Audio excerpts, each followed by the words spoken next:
Hello everyone.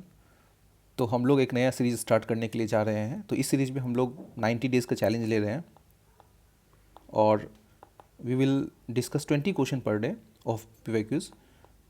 और 2011 से लेकर के 2025 तक का जितना भी यूपीएससी का पेपर हुआ है, GS1 का, जनरल स्टडीज़ का, वो हम लोग इस सीरीज़ में कवर कर लेंगे।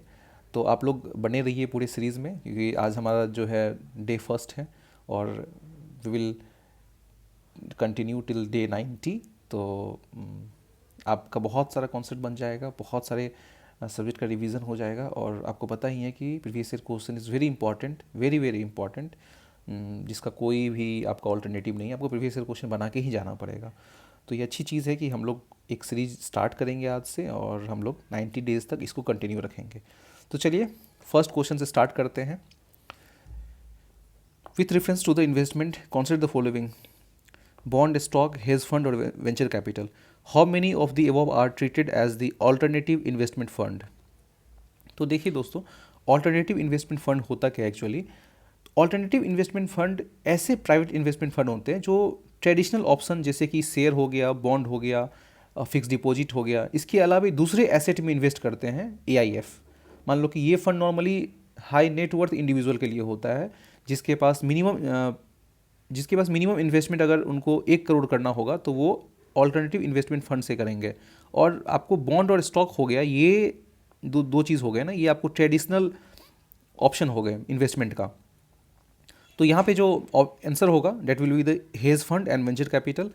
तो इसको जो रेगुलेट करती है वो सेबी रेगुलेट करती है, एंड सेबी रेगुलेट करती है। और इसमें 3 कैटेगरी बने हुए हैं, कैटेगरी 1, कैटेगरी 2 और कैटेगरी 3। और इसमें आपको कैटेगरी 1, कैटेगरी 2, कैटेगरी 3 में से ही किसी 2 कैटेगरी में आपको हेज फंड और वेंचर कैपिटल आता है। और बॉन्ड स्टॉक को आप हटा दो तो आपका आंसर आ जाएगा ओनली 2। ऐसे भी 4 ऑप्शंस है। यूपीएससी का एक ट्रिक होता है, अगर 4 हो तो इसका आंसर 2 होगा। 90% हिट कर जाता है इस केस में, तो आप याद रखिएगा। तो answer will be only 2, hedge fund and venture capital. Okay, लोग दूसरे क्वेश्चन पे आते हैं। दूसरा क्वेश्चन है, which of the following are the sources of the income of the Reserve Bank of India? Reserve Bank of India का income का सोर्स क्या है? तो buying and selling of government bond, बिल्कुल ओपन मार्केट ऑपरेशन के through, ठीक है। Buying and selling of foreign currency, okay. Pension fund management, third lending to private companies and printing and distribution of currency notes. Okay, तो आप देखिए दोस्तों कि fourth option जो है लेंडिंग टू प्राइवेट कंपनीज, देखिए आरबीआई ना सिर्फ और सिर्फ लेंड करती है शेड्यूल कमर्शियल बैंक को और गवर्नमेंट को। ऐसा कोई प्रावधान नहीं है कि आरबीआई जो है वो प्राइवेट कंपनीज को लेंड कर रही है और उससे वो प्रॉफिट कमा रही है। This is not in the book of the RBI. उनके कोई किसी भी रूल्स एंड रेगुलेशन में ऐसा नहीं है। तो आप सबसे पहले 4 को काटेंगे, तो 4 अगर काटते हैं तो option B and option C खत्म हो जाता है। Okay, printing and distributing currency notes, बिल्कुल सेग्न्यूरेज, आपने पढ़ा होगा सेग्न्यूरेज का कॉन्सेप्ट, जिसमें कि अगर आरबीआई 100 रुपीज़ की नोट छाप रही है, अगर 3 रुपये का इन्वेस्टमेंट हुआ है तो इसका जो प्रॉफिट है वो ₹97 होता है। तो ये तो होगा ही होगा, option 5। Buying and selling of government bond, बिल्कुल ये होगा 1/5।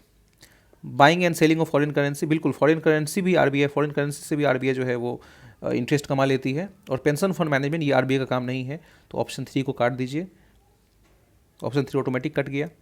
तो 1, 2 एंड 5। ओके, क्वेश्चन नंबर 3 पे, डायरेक्टरेट ऑफ ये आपको मैच द कॉलम है ऑर्गेनाइजेशन का, समिट फंक्शन का, और इसके किस डिपार्टमेंट के अंदर ये काम करती है। डायरेक्टरेट ऑफ इन्फोर्समेंट, ये काम करती है मिनिस्ट्री ऑफ होम अफेयर्स, बिल्कुल गलत, ये काम करती है मिनिस्ट्री ऑफ रेवेन्यू के अंदर। ऐसे क्वेश्चन काफ़ी टफ था, बहुत लोगों ने इसको स्किप किया होगा। इसमें सिर्फ यही ऑप्शन नहीं होगा दोस्तों, बाकी ये दोनों ऑप्शन आपको सही हैं कि डायरेक्टरेट ऑफ रेवेन्यू इंटेलिजेंस ये काम करती है रेवेन्यू मिनिस्ट्री के अंदर, और directorate of general system and data management ये काम करती है। काफ़ी फैक्चुअल सवाल है, तो इसका आंसर होगा आपको only 2।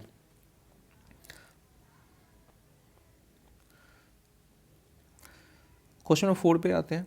The Reserve Bank of India mandate all the listed companies in India to submit the business responsibility and sustainability report, बिल्कुल गलत स्टेटमेंट है।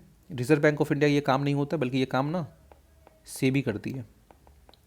लिस्टेड कंपनी जहाँ आ गई ना, अभी अभी मैंने यहाँ आपको बताया था कि प्राइवेट कंपनी वाला काम में जो है वो आरबीआई रिलेटेड नहीं है, और लिस्टेड कंपनी वाला जैसे यहाँ पे आ गया तो ये सेबी ही रेगुलेट कर सकती है। और बाकी जो ये बात रही ना कि business responsibility and sustainability report, actually ये रिपोर्ट क्या है वो मैं आपको बताता हूँ।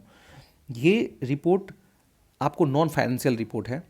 इसमें आपको बताना होगा कि कंपनी कितना इन्वेस्ट की है इन्वामेंटल प्रैक्टिसेस में, फिर आपको सोशल इम्पैक्ट कितना डाला है कंपनी ने, या फिर गवर्नेंस स्टैंडर्ड जो है वो कंपनी का कितना बेहतर हुआ है, ह्यूमन राइट, लेबर प्रोडक्टिविटी कितना बेहतर हुआ है।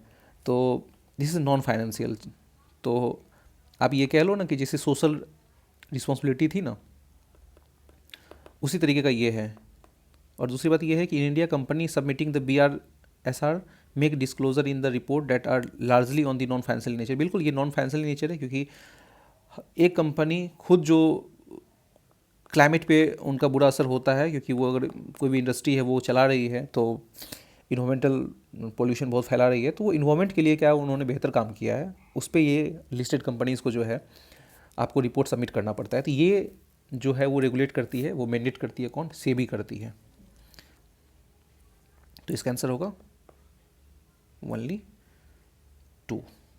ओके, क्वेश्चन नंबर 5 पे आते हैं दोस्तों। इसको इधर मिटा लो तब तक। In India, income from the allied agriculture activities like the poultry farming and the wool rearing in the rural areas is exempted from any tax। बिल्कुल ये गलत स्टेटमेंट है दोस्तों। देखिए, आपका अगर प्योर एग्रीकल्चर इनकम है ना, प्योर एग्रीकल्चर इनकम है, तो आप ना टैक्स से एग्जेम्प्ट हो जाएंगे।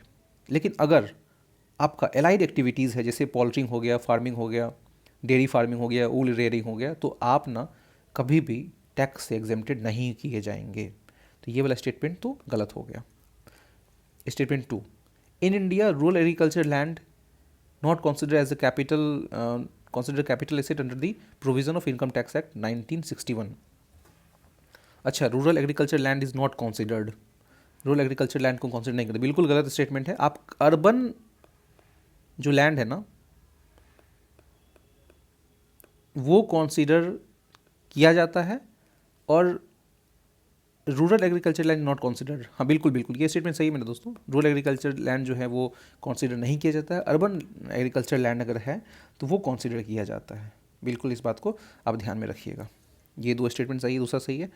तो इसका क्या होगा? ऑप्शन 1 इज़ नॉट करेक्ट, ये 5 का डी हो जाएगा। ओके, 6 पे आते हैं। India has joined the Mineral Security Partnership as a member. India is the resource-rich country in all the 30 critical minerals that has identified. तो क्या आपको लगता है कि इंडिया जो है वो रिसोर्स रिच है 30 क्रिटिकल? कितना एक्सट्रीम स्टेटमेंट है। बिल्कुल ऐसा नहीं है, हम लोग तो ऑलरेडी बहुत मिनरल डेफिसिट है। अब देखो ना, चाइना जो है वो क्रिटिकल मिनरल्स में दुनिया का सबसे बड़ा मार्केट है। तो कैसे इंडिया जो है, आप इसी स्टेटमेंट को कट करो सबसे पहले। तो ये जाएगा, ये जाएगा और ये जाएगा, तो इसका आंसर सी हो जाएगा। Okay, the parliament in 2023 has amended the mines and mineral development and regulation act. बिल्कुल सही स्टेटमेंट है। And the central government to exclusively auction mining lease and composite licence for certain critical mineral. बिल्कुल ये सही statement दोस्तों। मैं आपको बताता हूँ, थोड़ा एक्सप्लेन करता हूँ इसमें क्या है।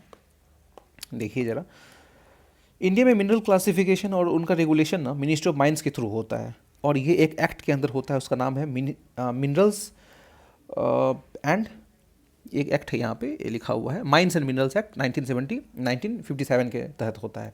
देखिए 2 मिनरल्स हमारे पास होता है, एक तो माइनर मिनरल्स होता है, एक तो मेजर मिनरल्स होता है। माइनर मिनरल्स स्टेट गवर्नमेंट के हाथ में होता है कंट्रोल उसका, और मेजर मिनरल्स का जो कंट्रोल होता है वो सेंट्रल गवर्नमेंट के हाथ में होता है। तो आप अगर मेजर मिनरल्स को लिखो ना, तो मेजर मिनरल्स में से आते हैं कौन कौन आएंगे? कोल आएगा, आयरन आएगा, बॉक्साइट आएगा, कॉपर आता है, फिर गोल्ड आ जाता है, फिर आपको मैंगनीज भी आ जाता है। ओके, और इन सब का जो कंट्रोल है वो सेंट्रल गवर्नमेंट करती है। सेंट्रल के अंदर ये पावर रहता है कि आखिर हम किसको फ्रेंचाइजी दें इसकी माइनिंग का। सेंट्रल के अंदर ये फ्रेमवर्क, सेंट्रल के फ्रेमवर्क के अंदर ये आता है। दूसरी बात ये कि स्टेट गवर्नमेंट माइनिंग लीज देती है, इसमें स्टेट गवर्नमेंट माइनिंग लीज देती है, माइनिंग लीज देती है। दूसरी बात ये कि आप ऐसे कह सकते हो एक लाइन में कि पार्लियामेंट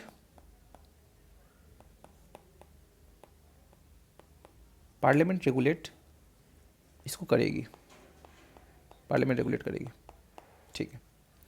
और बाकी जो है वो माइनर मिनरल्स आते हैं।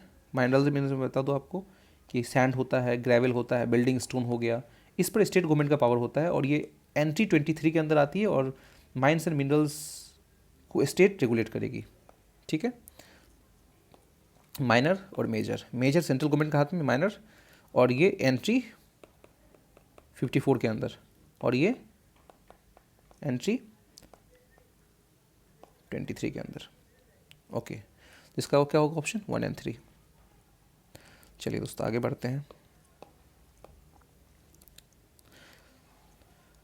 Consider the following statement. As regard return from any investment in a company, generally bondholders are considered to be relatively at the lower risk than a stockholder. Bond holder lower risk, बिल्कुल सही वह statement है कि bond holder हमेशा stock holder से वो lower risk में रहते हैं। अगर बैंक करप्ट हो गई ना तो सबसे पहले ना बॉन्ड होल्डर को ही देखा जाएगा, बाद में स्टॉक होल्डर को देखा जाएगा। अगर पैसा बचता है तो इनको दिया जाएगा, नहीं तो इनको पैसा नहीं दिया जाएगा। Bond holder are lenders to company where stock holders are owner. हाँ, बॉन्ड होल्डर क्या होता है, लेंडर होता है क्योंकि ये इंटरेस्ट इनको मिलता है, ये इंटरेस्ट कमाती है। और ये स्टॉक होल्डर, आप शेयर खरीदते हो किसी का, फिर आप उस टाइम पीरियड के बाद फिर उसको बेच करके फिर आप प्रॉफिट कमाते हो, ये प्रॉफिट मोटिव पे होता है। अगर आप स्टॉक होल्डर्स जो होते हैं वो उनको ऑनरशिप का भी राइट शेयर किया जाता है। दूसरी बात ये कि स्टॉक होल्डर के साथ एक चीज़ और होता है कि उनको वोटिंग राइट भी दिया जाता है, वोटिंग राइट मिलता है। बॉन्ड होल्डर के साथ वोटिंग राइट नहीं मिलता है, इस बात को ध्यान रखिएगा। For repayment purpose bond holder are prioritised over the stock holder by the company. हाँ बिल्कुल, बॉन्ड होल्डर जो हैं वो प्रायोरिटाइज होते हैं स्टॉक होल्डर के। तो आप ये देख लो कि फर्स्ट स्टेटमेंट क्या है था, company generally bond holder are considered to be related. हाँ, ये तीनों स्टेटमेंट सही है ना। तो स्टेटमेंट 2 और 3 are correct and both of them explain the statement 1, बिल्कुल सही है। क्वेश्चन 8 पे आते हैं दोस्तों। India account for a very large portion of all equity options contract traded globally, thus exhibiting the great boom. अच्छा, ये ना ऑप्शन ट्रेडिंग की बात कर रहा है इस तरीके से। ऑप्शन ट्रेडिंग शेयर मार्केट का एक टाइप ऑफ डेरिवेटिव ट्रेडिंग होता है जिससे आप किसी शेयर को फ्यूचर में एक फिक्स्ड प्राइस पर खरीदने या बेचने का जो राइट होता है ना, कि आप खरीद लिए फिर आप फ्यूचर में आपको जो है ये उस प्राइस पे लेना है या फिर उस प्राइस पे बेचना है, तो इसी को कहते हैं ऑप्शन ट्रेडिंग। इसमें कोई ऑब्लिगेशंस नहीं होती है दोस्तों। तो यही है कि इंडिया जो है वो एक बड़ा portion of all equity option trading एक बड़ा मार्केट है। मतलब बिल्कुल ये स्टेटमेंट सही लग रहा है क्योंकि जितना हमारा आबादी है ना उस तरीके से तो बिल्कुल हो सकता है ऐसा। India stock market has grown rapidly in the recent past, even overtaking the Hong Kong at some point of time. May be कि हांगकॉन्ग को एक पॉइंट ऑफ टाइम में हम हो सकता है कि डिफीट किए होंगे, क्योंकि Hong Kong is a territory under the China. मतलब कि पहले ब्रिटिश के अंदर था, फिर बाद में चाइना 100 साल के लीज पे लेता है। 100 साल के लीज पे नहीं, बल्कि जब यूके छोड़ के जाती है ना चाइना जो है 100 साल तक उसको टच नहीं करेगा, बल्कि वहाँ पे डेमोक्रेसी ही इस्टेब्लिश रहेगी उस देश में, उस टेरिटोरी के अंदर। तो छोटा सा टेरिटोरी है चाइना के अंदर ही, जिस तरीके से आप समझ लो कि महाराष्ट्र हो गया स्टेट, उसी तरीके से हांगकॉन्ग हो गया। तो ठीक है, हो सकता है क्योंकि इंडिया बहुत बड़ी मार्केट है, ये स्टेटमेंट सही हो सकता है। There is no regulatory body either to warn the small investor about the risk of option trading और to act and unregistered financial advisor in this regard. No regulatory body, ये बहुत extreme statement लग रहा है। कोई regulatory body है ही नहीं about warm, बिल्कुल ऐसा हो नहीं सकता। सेबी रेगुलेट करती है। तो आप 3 को काटो, ऑप्शन ए। क्वेश्चन नंबर 9 पे आते हैं दोस्तों, मिटा लो इसको थोड़ा। क्वेश्चन नंबर 9 क्या बोल रहा है, ओके, सर्कुलर इकोनॉमी के बारे में है। Consider the following statement. Statement 1, circular economy reduces the emission of greenhouse gases, बिल्कुल सही स्टेटमेंट है. Circular economy reduces the use of raw material as input, सही बात है. आप मोबाइल ले लेते हो, फिर यूज़ करते हो, फिर उसको रिसाइकल करते हो, फिर उसको बनाते हो, फिर यूज़ करते हो, फिर रिसाइकल करते हो, फिर इसको यूज़ करते हो. तो ये जो चलता है ना सिस्टम, पहले बनाओ, फिर यूज़ करो, फिर रिसाइकल करो, फिर यूज़ करो. इस तरीके से क्या होता है कि आप ना कोई भी मटेरियल, इनपुट का जो मटेरियल है उससे वो बिल्कुल आप बचा लेते हो. Circular economy reduces wastage in production process, बिल्कुल सही स्टेटमेंट. तीनों बहुत पॉजिटिव स्टेटमेंट है. तो अब देख लो कौन सा होगा. Both statement 2 and 3 are correct and both of them explain the statement, बिल्कुल 9 का A. Okay, question number 10, economy. Economy से पेपर भरा हुआ है, मतलब पहला क्वेश्चन जो हमें इकोनॉमी का ही मिल रहा है. Capital receipt create the liability और cause the reduction in the asset of the government, ठीक है, बिल्कुल सही स्टेटमेंट है. Borrowing and disinvestment are capital receipt. Interest received on the loans create the liability of the government, ठीक है. देखते हैं क्या क्या कहता है. देखो दोस्तों कि कैपिटल रिसिप्ट लाइबिलिटी क्रिएट करता है और एसेट को भी रिड्यूस करता है. देखो लाइबिलिटी कब क्रिएट करता है ना कैपिटल रिसिप्ट, ये मैं आपको बताता हूँ. सरकार को मान लो कि 1 करोड़ रुपये चाहिए, 1 लाख करोड़ रुपये चाहिए, चलो ठीक है, उन्होंने बॉन्ड इशू कर दिया और 1 लाख करोड़ कलेक्ट कर लिया, ठीक है. लेकिन 1 लाख करोड़ कलेक्ट जो हुआ है ना, वो आगे चल के इनको चुकाना पड़ेगा. तो ये एक तरीके का लाइबिलिटी हो गया, कह लो, ठीक है. लेकिन और ये एसेट भी रिड्यूस करता है. कैसे? आप पीएसयू को बेच दो प्राइवेट लोग के हाथ में, तो आप पैसा तो कमा लोगे, पैसा आपको मिल जाएगा, लेकिन आपने एसेट को तो मिस कर दिया ना. एसेट आपका घट गया. लाइबिलिटी वहाँ क्रिएट नहीं होता है, लेकिन आपका एसेट घट गया. तो बिल्कुल ये स्टेटमेंट सही है. ये कैपिटल रिसिप्ट जो है वो लाइबिलिटी और cause the reduction in asset, liability create करती है और एसेट भी रिड्यूस करती है. स्टूडेंट सही है. Borrowing and disinvestment are capital receipt, बिल्कुल सही बात है. अभी ये जो बात थी यहाँ पे, ये बोरोइंग वाली मैटर थी और डिस इन्वेस्टमेंट ये वाली मैटर है, ये भी सही है. Interest receive on the loans create a liability on the government, नहीं, इंटरेस्ट तो प्रॉफिट होता है ना, इंटरेस्ट प्रॉफिट होता है दोस्तों. तो क्वेश्चन में ये ऑप्शन 3 कटेगा, 10 का ए हो जाएगा. चलिए आगे बढ़ते हैं. अच्छा, हिस्ट्री पे आ गए हम लोग. Consider the following statement about the Raja Ram Mohan Roy. Okay, he possesses the great love and respect for the traditional philosophical system of the East, बिल्कुल पॉजिटिव स्टेटमेंट लग रहा है. He desired his countrymen to accept the rational and scientific approach and the principle of human dignity and the social equality of all man and women. बिल्कुल positive statement लग रहा है. ऐसे अगर मैं होता तो, अगर नहीं भी नॉलेज है, बोथ है 1 and 2, क्योंकि बहुत पॉजिटिव बातें हो रही हैं हमारे जो फादर ऑफ इंडियन रेनेसां हैं उनके बारे में. बिल्कुल सही बात है दोस्तों कि उन्होंने वेदांत कॉलेज का स्थापना किया था 1825 में, और वेदांत और उपनिषद का जो नॉलेज है उन्होंने काफ़ी प्रोपेगेट किया था. साथ में उन्होंने जो हमारे वेस्ट का जो नॉलेज है ना, वेस्ट जो मॉडर्निज्म की तरफ जा रही थी ना, उसको भी उन्होंने काफ़ी प्रमोट किया, उनको भी उन्होंने गलत नहीं ठहराया.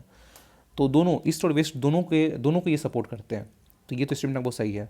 और दूसरा भी सही है, बिल्कुल रेशनल थॉट पे बोला था उन्होंने सोचने के लिए. दोनों स्टेटमेंट सही है. आप बताइए कि एक और पीवीआई इस पर आया हुआ था ऑलरेडी, बहुत पहले की बात है ये था कि डेविड हेयर के साथ ना उन्होंने 1817 में हिंदू कॉलेज ओपन किया था. तो डेविड हेयर से उन्होंने 1814 में मिला था. 1814 मिलने के बाद, ये डेविड हेयर स्कॉटिश थे, स्कॉटलैंड के थे, और इनकी मित्रता इतनी अच्छी थी. डेविड हेयर भी बहुत अच्छे इंसान थे. He was philanthropist. और आगे चल के 1817 में ये हिंदू कॉलेज बनाते हैं. और 1828 में आपको पता होगा ब्रह्मो समाज, और इनकी जो डेथ होती है ना वो ब्रिस्टल में होती है. ब्रिस्टल में इनकी डेथ हो जाती है due to meningitis, MENIN, meningitis. इसकी वजह से इनकी ब्रिस्टल में डेथ होती है. तो इस बात को ध्यान रखिएगा. चलिए इसको मिटा देते हैं. क्वेश्चन नंबर 12 पे आते हैं हम लोग, नॉन कॉपरेशन मूवमेंट के बारे में. Okay, non cooperation movement. Boycott of law courts and foreign cloth, बिल्कुल सही बात है।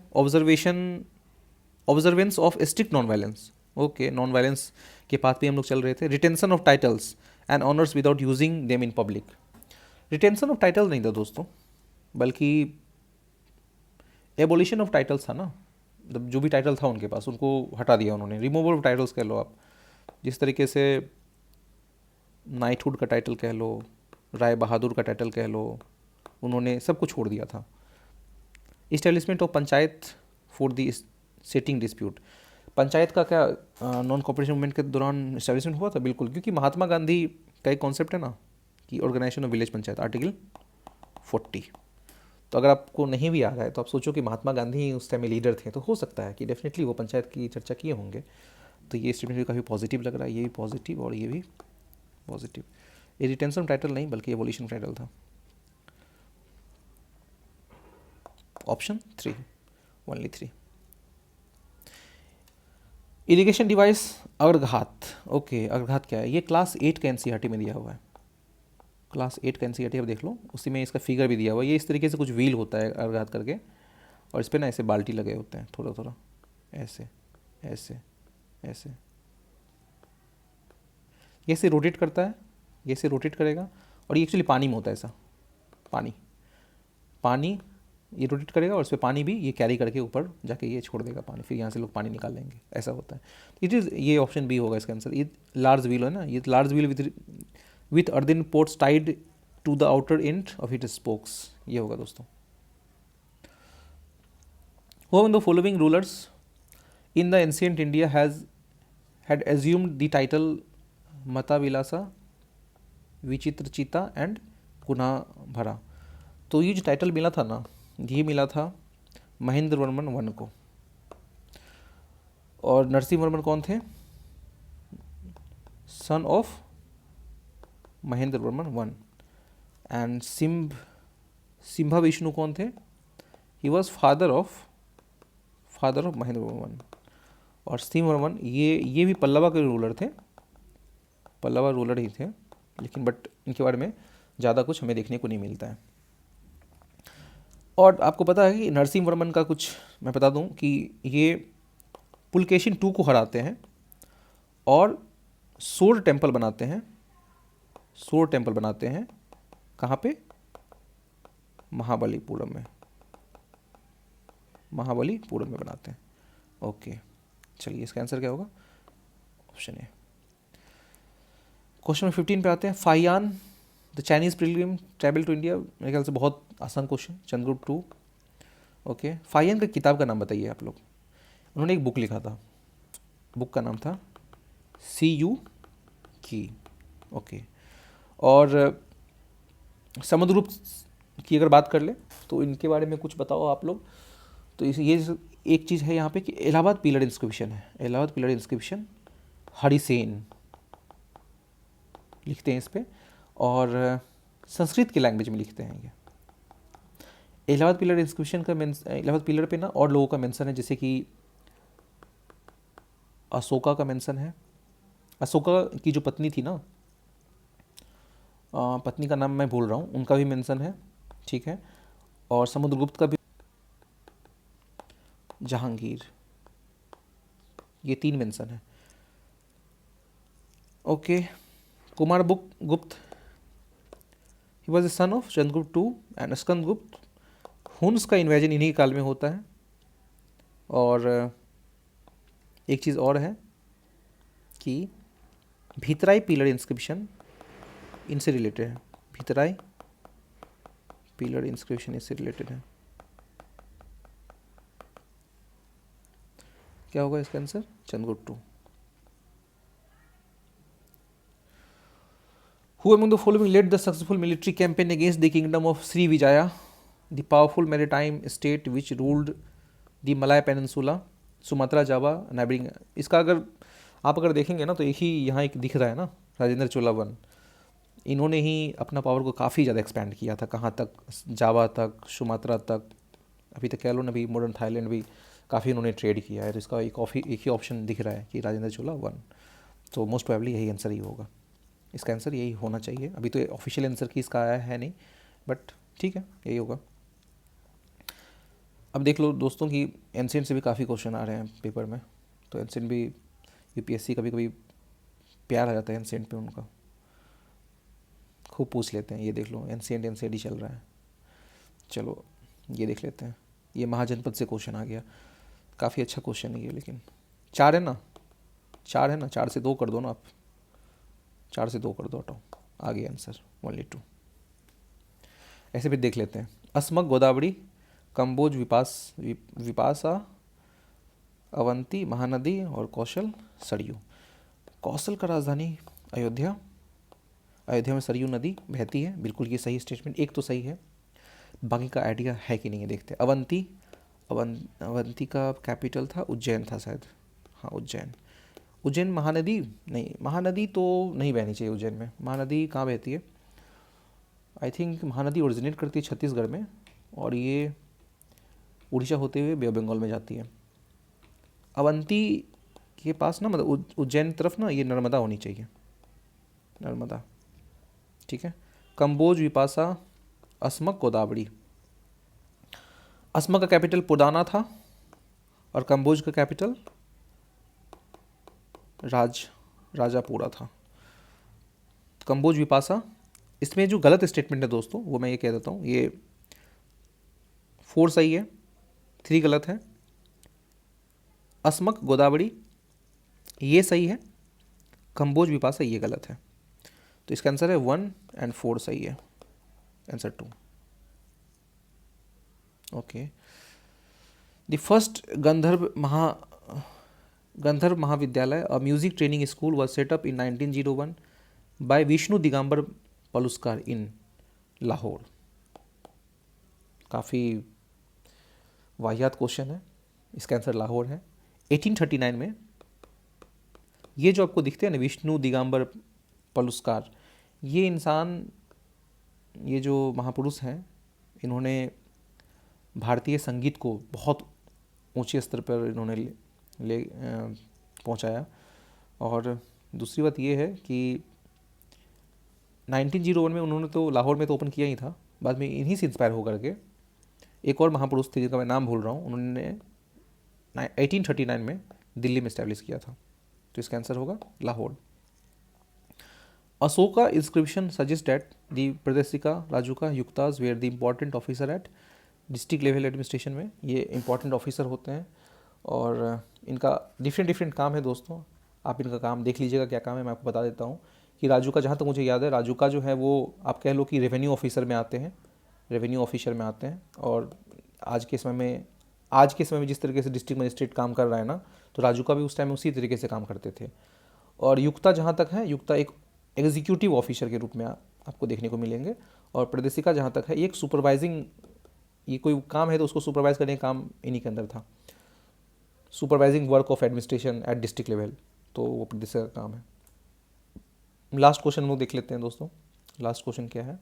ये तीनों आपको, प्रदेशिका, राजुका, युक्ता, ये तीनों आपको एक एडमिनिस्ट्रेटिव ऑफिसर हैं जो आपको अशोकन पीलर इंस्क्रिप्शन में ये मेंशन है, ये तीनों मेंशन है, ये डिस्ट्रिक्ट लेवल एडमिनिस्ट्रेशन होगा। क्वेश्चन नंबर 20 पे आते हैं, ये लास्ट क्वेश्चन आज का। कौन से फॉलोइंग स्टेटमेंट अबाउट, एंड देखिए नॉन कॉपरेशन मूवमेंट से फिर एक क्वेश्चन आ गया। Congress declared the attainment of Swaraj by all the legitimate and peaceful means to be its objective. ये मैं आपको बता देता हूँ कि ये डायरेक्ट लाइन है स्पेक्ट्रम का, आप पढ़ना, नागपुर सेशन 1920, जिनके प्रेसिडेंट होते हैं आर वी राघवाचारी प्रेसिडेंट होते हैं,